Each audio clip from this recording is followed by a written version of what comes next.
जय हिंद दोस्तों। नवरात्रि के पहले दिन की बात है। कंगना रनौत ने अपनी कुछ तस्वीरें पोस्ट करी थी ट्रेडिशनल ड्रेसेस में, और उसके ऊपर एक बहुत ही भद्दा सा कमेंट आया था। उस कमेंट में लिखा था कि इसका तो बीच शहर में ही इसके साथ गलत काम किया जाना चाहिए। मतलब वो शब्द ऐसा था कि मैं यहाँ पे बोलने में भी संकोच कर रहा हूँ। उसके बाद कई लोगों ने उस कमेंट का स्क्रीनशॉट ले लिया और वो स्क्रीनशॉट वायरल हो गया। बाद में वो कमेंट डिलीट कर दिया गया, और फिर जब उस बंदे से जाके लोगों ने पूछा कि भैया तुमने ये कैसा कमेंट किया है, तो उसने इस बात से पल्ला झाड़ते हुए कहा कि भैया मेरा तो फेसबुक अकाउंट हैक हो गया था, मुझे तो पता ही नहीं है किसने किया है। तो मेरा कहने का मतलब ये है कि अगर आप डिजिटल दुनिया में आज की डेट में कुछ बात कहते हो तो उस बात से आप ये कह के पल्ला झाड़ सकते हो कि भैया हमारा अकाउंट जो था वो हैक हो गया था।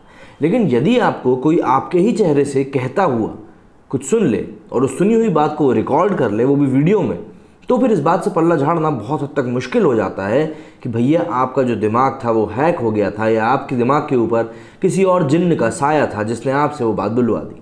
मैं बात कर रहा हूँ आज यहाँ पे नवाब मलिक जी की, जो कि एनसीपी के वरिष्ठ नेता है। इन्होंने अर्नब गोस्वामी को लेकर एक बहुत ही, मैं कहूँगा आपकी मेरे को ऐसा लगता है इन्होंने शायद मजाक में कहा होगा, जिससे कि मेरे को लग रहा है कि बातें अब निकल के सामने आएंगी।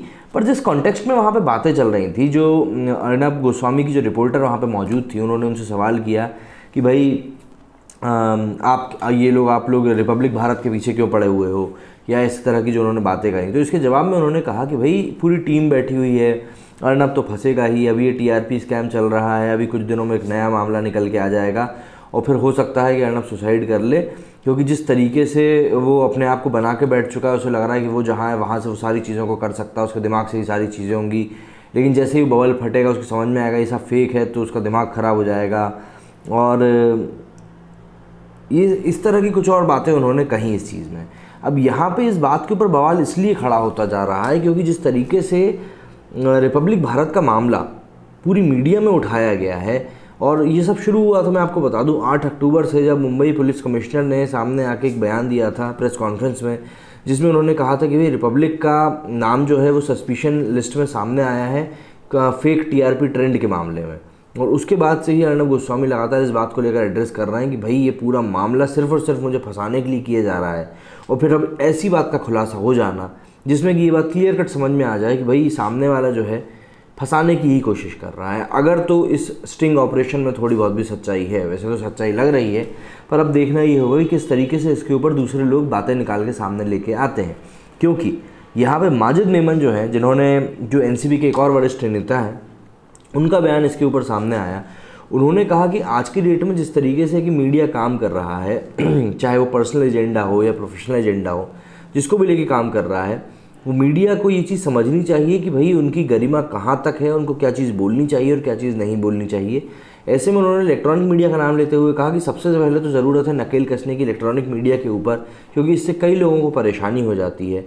और फिर उन्होंने इस बात का भी जिक्र किया कि भैया, और अगर आप उसके बाद भी बड़ी बड़ी बातें करते हो, बड़े बड़े लोगों को अपनी बातों में इन्वॉल्व करते हो, उनके ऊपर आरोप लगाते हो, तो आपको उसके लिए एक भारी कीमत भी चुकानी पड़ सकती है। अब इसको हम खुले तौर पे एक धमकी की तरह भी देख सकते हैं या एक चेतावनी की तरह भी देख सकते हैं कि भैया आगे भविष्य में ऐसे कुछ काम आप मत करना।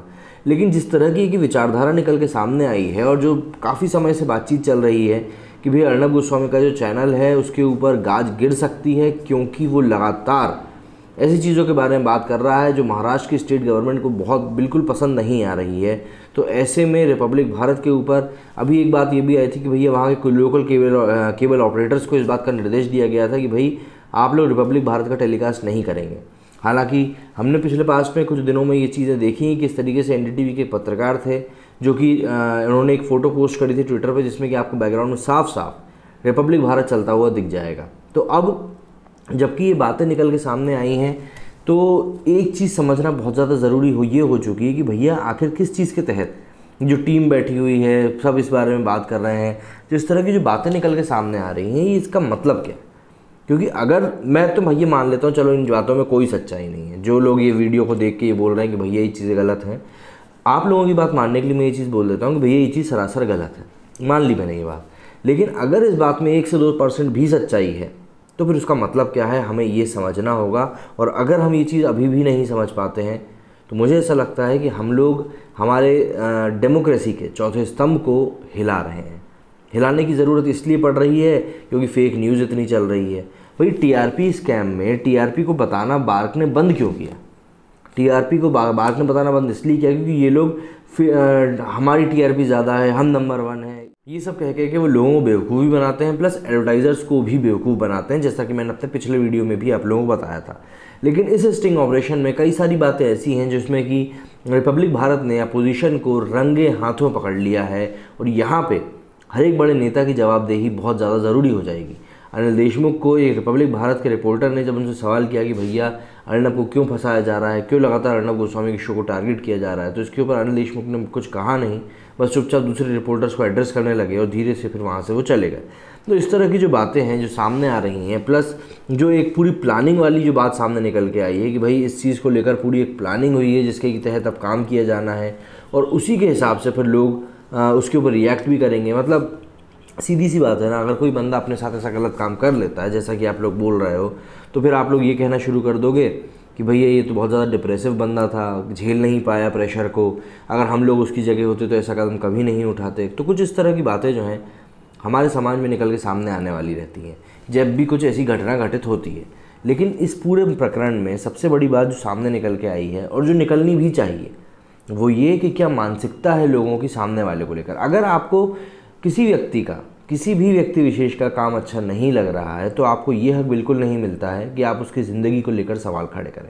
क्यों? क्योंकि ये अथॉरिटी आपके पास नहीं है। लेकिन हमारे आज के समय में मुझे ऐसा महसूस होने लगा है कि लोग अपने आप को भगवान मानने लगे कि भाई ये जो हम कहेंगे वैसा ही होगा। क्यों? क्योंकि पैसे के मद में इतना चूर हो चुके हैं कि इनको उसके आगे कुछ दिखाई ही नहीं देता। जैसा कि इन्होंने अर्नब के लिए कहा कि अर्नब जो है बस वो ये सोच रहा है कि उसी के दिमाग के हिसाब से सारी चीज़ चल रही हैं, जबकि ऐसा है कुछ भी नहीं। तो ऐसे में एक चीज़ जो आपको सबसे ज़्यादा समझनी होगी और ध्यान देने वाली होगी वो ये कि क्या हम लोगों को अब किसी तरीके से मीडिया को बचाने की तरफ बढ़ जाना चाहिए, क्योंकि जिस तरीके की चीज़ें लगातार सामने आ रही हैं उससे मीडिया के ऊपर एक के बाद एक नए नए लांछन लगते जा रहे हैं। और अगर अभी भी हमने मीडिया की तरफ सही तरीके से ध्यान नहीं दिया कि हम कैसे मीडिया की क्वालिटी को इम्प्रूव कर सकते हैं, तो आने वाले समय में मुझे नहीं लगता कि मीडिया का कोई इम्पैक्ट रह जाएगा। क्योंकि आज के समय में अगर हम बात करें तो युवा वैसे भी न्यूज़ चैनल्स की तरफ ज़्यादा ध्यान नहीं देते हैं। उनका मेन फोकस रहता है जो ऑनलाइन अवेलेबल जो पेपर्स रहते हैं उसको पढ़ने की वो लोग कोशिश करते हैं। क्यों? क्योंकि पहली चीज़ वहाँ से उनको अनबायस्ड न्यूज़ मिल जाती है और वो न्यूज़ मिलती है जो ज़्यादा काम की होती है, बशर्ते इसके जो न्यूज़ चैनल्स उनके व्यूअर्स के ऊपर थोपना चाहते हैं। तो इस तरह की कई सारी चीज़ें हैं जिनके के ऊपर अब काम किया जाना चाहिए। और अब जिस तरीके का ये स्टिंग ऑपरेशन सामने आया है उसके बाद अर्नब गोस्वामी अब क्या कदम उठाते हैं, क्योंकि वो ऑलरेडी बोल चुके थे कि वो कई लोगों के ऊपर केस ठोकने वाले हैं, जिसमें से कि उन्होंने मुंबई पुलिस कमिश्नर के ऊपर भी लगभग 200 करोड़ रुपए का केस दर्ज किया है, जिसमें 100 करोड़ उनके खुद के पर्सनल डिफेमेशन के लिए है और वहीं दूसरे 100 करोड़ उनके चैनल के डिफेमेशन के लिए है। तो अब ये चीज़ बहुत हद तक क्लियर हो चुकी है कि यहाँ पे सिर्फ दाल में कुछ काला नहीं बल्कि पूरी की पूरी दाल ही काली है। अब देखना ये पड़ेगा कि किस तरीके से हम इस चीज़ से बाहर निकल के आ पाते हैं, क्योंकि ये टीआरपी स्कैम जितना छोटा दिख रहा था अब समझ में ये आ रहा है कि उतना छोटा है नहीं। मेरे इस वीडियो में फिलहाल इतना ही। जय हिंद, जय भारत।